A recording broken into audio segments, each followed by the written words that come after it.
Bueno, ¿cómo estás, María Luisa? Mucho gusto de tenerte aquí en Igualmente, Temuco. un honor estar acá. ¿Con mucho frío o no? Un poquito. Bueno, oye, cuéntame María Luisa, ¿cómo es que llegaste a... Veo que tú eres periodista científica, luego psicóloga, luego magíster en programación neurolingüística. ¿Cómo pasaste del periodismo científico y al final terminas haciendo consultoría en gestión de personas en cientos de grandes empresas? No sé, ¿cómo se hace eso? Porque salí del colegio viendo mi vida como una larga línea ascendente esperable, en que yo iba a ser periodista científica de televisión y me fui preparando toda la carrera para eso y egresé y trabajé en el Canal 7, en el programa Enlace, en periodismo científico en televisión. O sea, y lo yo fuiste. decía, Tenemos lo aquí. logré, partí bien, lo lograré. Y a los 4 o 5 años me sigue pareciendo fascinante la ciencia y la tecnología, pero mucho más las personas. Entonces empecé en Crisis Vital y en esa búsqueda estudié programación neurolingüística que da herramientas de comunicación y de cambio en las personas. Empecé a atender. O sea, en algún minuto dejaste de encontrarte ese cuadre que nos contaba Ninosca, ya no te sentías en tu lugar. Exactamente. Y buscaste, estudiaste programación neurolingüística, empezaste a atender, a hacer terapia En base a programación neurolingüística. Pero eso es con una persona. Con una persona, con clases. Y un día me pasó que una de mis alumnas, que trabajaba en el metro, en la empresa Metro en Santiago, me dijo, ¿tú harías un curso de servicio al cliente para nosotros? Yo le dije, servicio al cliente no sé lo que es. Yo sé hacer clases de comunicación. Me dijo, mira, estamos tan desesperados que intentémoslo. Dije, bueno, a tu riesgo, partimos. Y que es el caso que les voy a contar ahora. Y en ese primer taller de servicio al cliente, con 600 personas en grupos, por supuesto, vi que las 8 horas en que una persona yo podía ayudar en mi consulta, realmente le cambiaban las perspectivas a 600. Entonces dije, ¿qué hago en mi consulta? O sea, te saliste de tu consulta cerradita, calentita, y te fuiste a atender y a trabajar con los grandes grupos, con los mandos intermedios, con la gente que estaba en contacto con la realidad, con los que hacen muchas veces la empresa y el negocio. Y eso me tiene muy contenta, así que aunque me trates de jantear, ¿no? Ni por un 20% más, como Ni diría lo Ninosca. intentes. Bueno, pues entonces, ¿por qué no nos cuentas cuál es tu respuesta a esta pregunta que tenemos? Si desde la perspectiva que tú has visto ahora, no desde la perspectiva académica, sino desde la perspectiva de la consultoría aplicada en grandes organizaciones, si es posible este dilema o si es un dilema entre felicidad y productividad. Y por supuesto, si hay algunos tips para que podamos aplicarlo aquí en la región. Vamos a intentarlo. Te respondo acá. Perfecto. Siguiendo los pasos de mi antecesora. Muy bien. Les voy a presentar un caso bien concreto de la empresa Metro, justamente. Elegí este caso porque es bien crítico. Fue un momento muy difícil. Si bien los principios que están detrás de lo que les voy a comentar lo he visto en decenas de grandes empresas, ya sea en la corporación en totalidad o en gerencias o en áreas. En el metro les estoy hablando de una situación del año 2007, que fue cuando partió el Transantiago en Santiago, que es una fecha que a ningún santiaguino se nos olvida. Y teníamos trabajadores que estaban realmente contentos y motivados, que Ninosca no se los habría podido llevar. ¿Por qué estaban contentos y motivados? Acá hay una serie de razones, las principales. Perdón. Ahí sí. Primero, se sentían bien pagados, que es algo bastante importante. Segundo, contaban con estabilidad laboral real. Yo en el primer taller, la primera persona que se presentó dijo, yo soy nuevo, llevo 4 años. Yo dije, lapsus, se equivocó, pero qué pesada, ¿para qué lo voy a interrumpir? y cuando el siguiente dijo, yo llevo 28, el siguiente 25, entendí por qué 4 años era 9.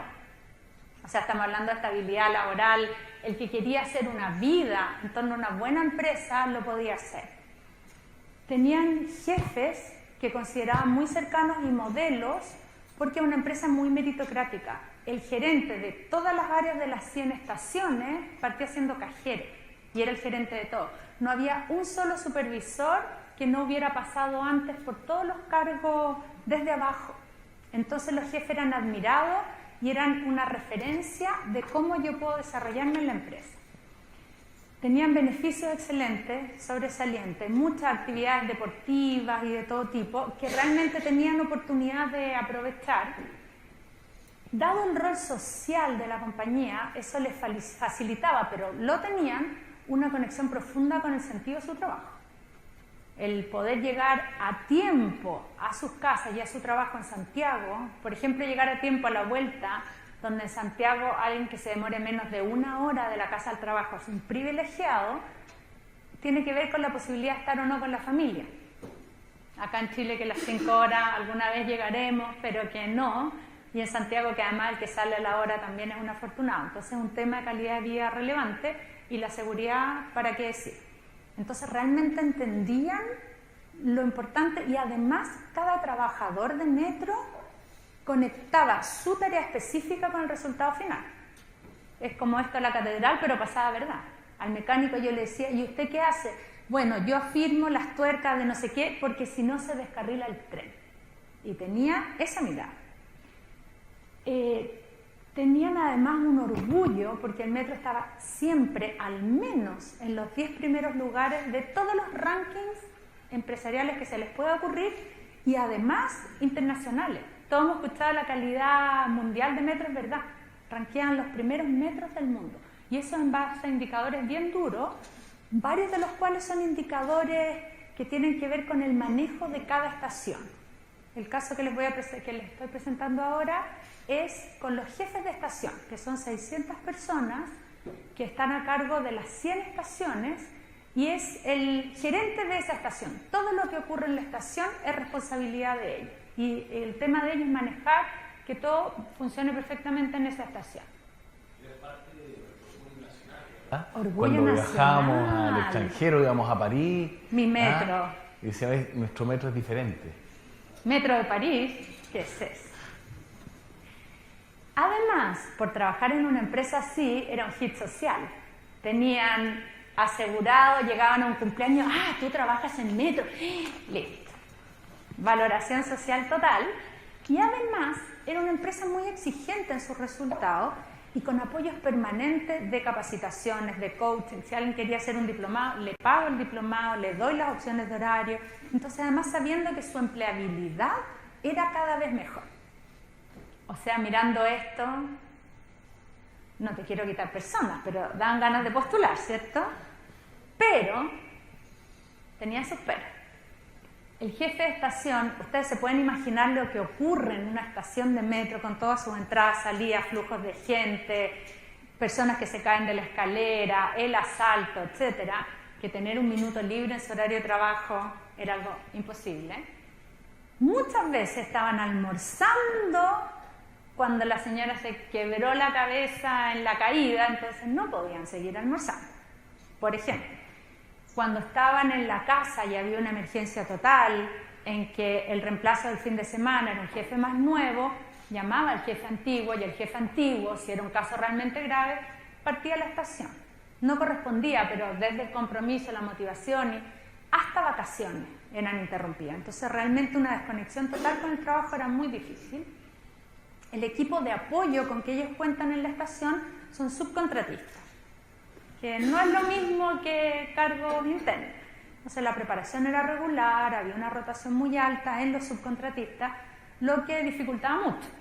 Los guardias, los cajeros, el personal de aseo son subcontratistas. El único cargo interno son los vigilantes, los de azul, que portan armas, pero que hay en algunas estaciones y se mueven, entonces no siempre están disponibles. Cada cierto tiempo les tocaba enfrentar situaciones realmente difíciles. Cuando me refiero realmente difíciles, es que el jefe de estación ve ahí una persona que se va a suicidar. Y él está acá y tiene 1,5 metros y algunos minutos, sin ser psiquiatra, para intentar que la persona no se suicide. Y cuando le dice, ¿y tus hijos? Mis hijos, y la persona se tira. Y él dice, si yo no le hubiera dicho a mis hijos, o sea, cuando les digo situaciones muy difíciles, estoy hablando de ese tipo de situaciones difíciles. Ahora, muy ocasionales. Ocasionalmente eran maltratados por clientes que, bueno, veían la oportunidad de descargarse. Algunos resultaban agredidos físicamente.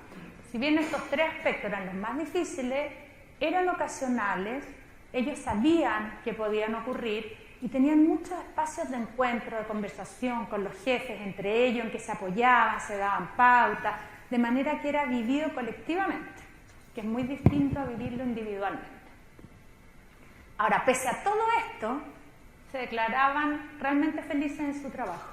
Y la productividad era tan alta que en términos de indicadores estamos hablando de calidad mundial. Mejor que París. Mejor que París.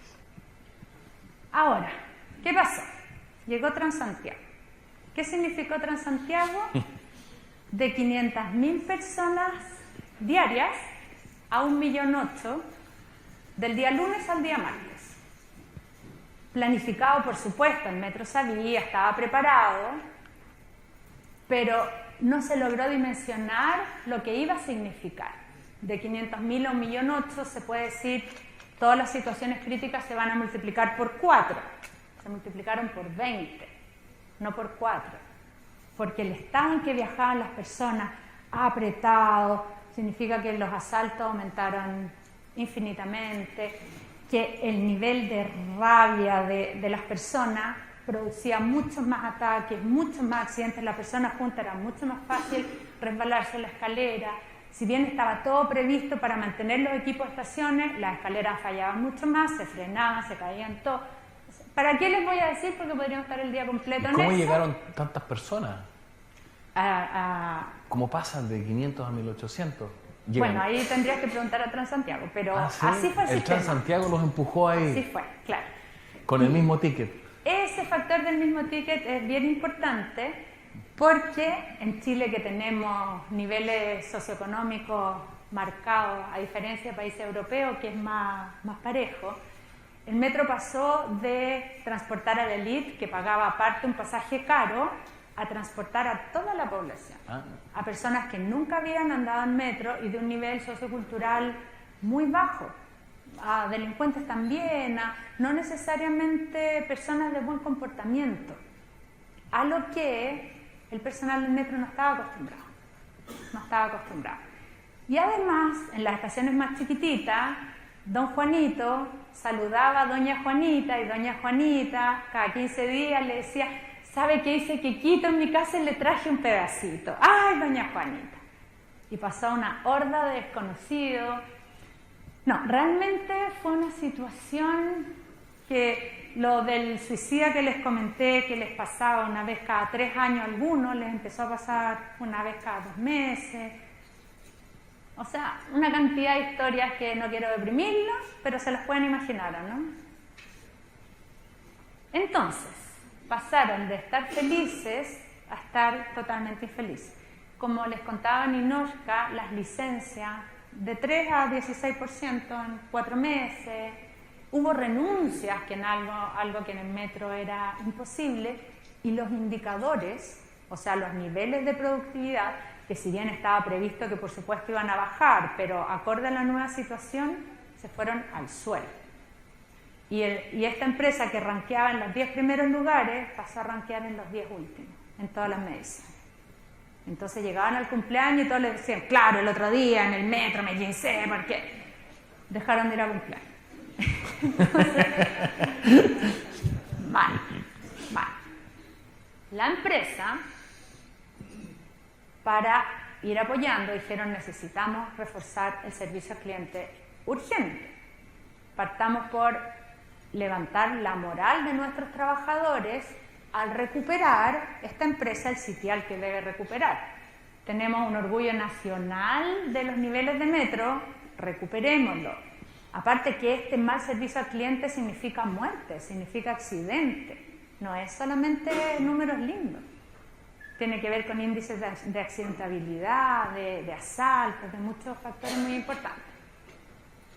Hicieron varias medidas de tipo organizacional y en cuanto a intervención directa con los trabajadores, en este caso que les estoy presentando los 600 jefes de estación, desarrollaron un ciclo de talleres de servicio al cliente, que afortunadamente los hicieron como pilotos.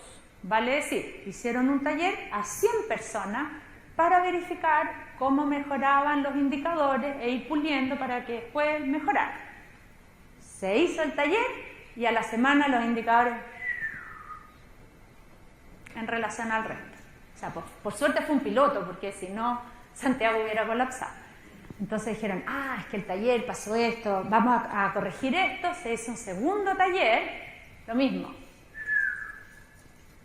Es que ya sé lo que pasó, es tal cosa. Tercer taller. Y ahí fue cuando mi alumna me dijo, da lo mismo, haz algo. Estamos desesperados, a lo mejor la programación neurolingüística puede servir. Yo le dije, bueno, intenté. Llegamos a una empresa desconocida en el contexto del Transantiago, con alumnos que entré a la sala y fue como las caras largas, pálidos, así, pero mal. Entonces el comienzo fue como, ¿quiénes son? Cuéntenme qué les está pasando, porque empezaron a contar sus tragedias, que como les digo son espeluznantes. Y luego, desde una confianza, una conversación, empezaron a comentar lo que había pasado en los otros talleres, porque en este piloto hicieron una mezcla que fue la mitad personas que habían estado en los talleres anteriores y la mitad personas que no habían estado, justamente como en el intento de ver si es que podíamos detectar por qué ocurría este efecto contraproducente. ¿Y qué es lo que había pasado? Resulta que ellos, que se desangraban por sobrevivir en esta situación, y cuando digo desangraban en algunos casos era literalmente, llegan y la empresa les dice, les vamos a hacer talleres de servicio al cliente. Léase, están dando un mal servicio al cliente. Segundo, no me dijeron gracias, no me dijeron es impresionante lo que están logrando, sino que me están exigiendo más. Debes atender mejor. Tercero, a estos clientes que los agredían, los insultaban, los escupían, los maltrataban, los acuchillaban, en uno que otro caso, decían, den un excelente servicio al cliente. Entonces, ¿qué me están pidiendo? Y cuarto, en los talleres les enseñaron modelos muy interesantes de servicio al cliente, reforzaron protocolos relevantes de servicio al cliente y los motivaban a enfrentar adecuadamente esta situación. ¿Qué creen que les pasaría a ustedes en este caso? ¿A alguien le gustaría? Entonces, además de la situación, ya no tenemos una empresa que se preocupa por nosotros. La empresa ya no nos ve, no nos quiere, desconsiderada. Aumentaba el dolor, aumentaba la rabia y por lo tanto disminuía la productividad, como muy bien les explicó Ninochka. ¿Cuál fue el trabajo, la intervención? ¿Qué es lo que resultó? ¿Qué hemos visto que resulta en otros casos? Primero, mostrar que la empresa no es la culpable ni la responsable. Trabajadores y empresa, en términos generales, están enfrentando una misma situación que es difícil y que por lo tanto tiene muchos errores. Segundo, este contexto no va a cambiar. Transantiago llegó para quedarse. Dado esto, ¿se quieren quedar o se quieren ir? Todos decidieron quedarse. ¿Qué significa quedarse? Significa que en realidad yo valoro este trabajo y que paso de víctima a protagonista, responsable, ya pasa a ser una situación elegida. Y si la elijo, ¿cómo la enfrento? ¿Y cómo la enfrento? Aprendiendo a manejar clientes críticos, que es lo que ellos antes no tenían mucho. Y desde ese manejar clientes críticos, hacer su mejor esfuerzo por el mejor servicio al cliente, llegamos al ganar-ganar. Es lo que la empresa necesita, mejorar indicadores, y es lo que a ellos les permite afectarse menos, bajar sus niveles de riesgo y lograr irse mejor para la casa. Por lo tanto, el taller se transformó en representaciones con actores, con videos, psiquiatra, cambió totalmente. Resultó, los indicadores se recuperaron, la productividad se recuperó y se recuperó rápidamente porque había una buena base anterior. Entonces, ¿qué conclusiones podríamos sacar? Primero, que efectivamente felicidad y productividad correlacionan en esta experiencia y en muchas otras. Segundo, un trabajador es feliz cuando entiende que la felicidad es su responsabilidad. La empresa hace todo lo que puede, cuando lo hace, por generar las condiciones, pero finalmente depende de cada uno. Yo no puedo quedarme esperando que la empresa me haga feliz. Tercero, cada equipo, sus factores de felicidad y infelicidad son bien específicos, no son los mismos y por lo tanto hay que ir a descubrir esas causas si queremos ser efectivos en las intervenciones al respecto.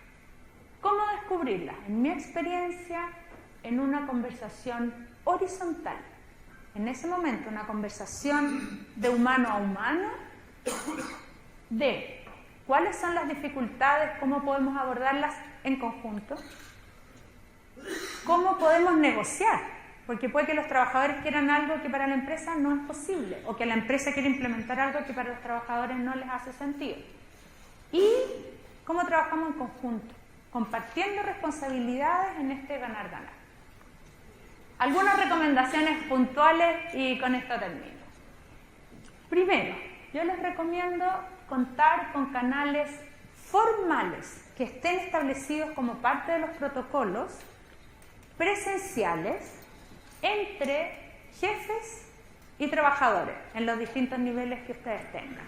De manera que esta conversación horizontal, que va permitiendo una confianza progresiva, no dependa de si tengo tiempo libre o cuán motivado estoy, sea parte del quehacer. Incluso en esas conversaciones tener una pauta que signifique abordar estos temas. ¿Qué está dificultando la calidad de vida y por tanto la productividad? ¿Qué soluciones podemos buscar? Soluciones que son mutuas, jefe, trabajadores, negociar esas soluciones. También proponer sugerencias para optimizar este ganar-ganar y cómo vamos a implementar.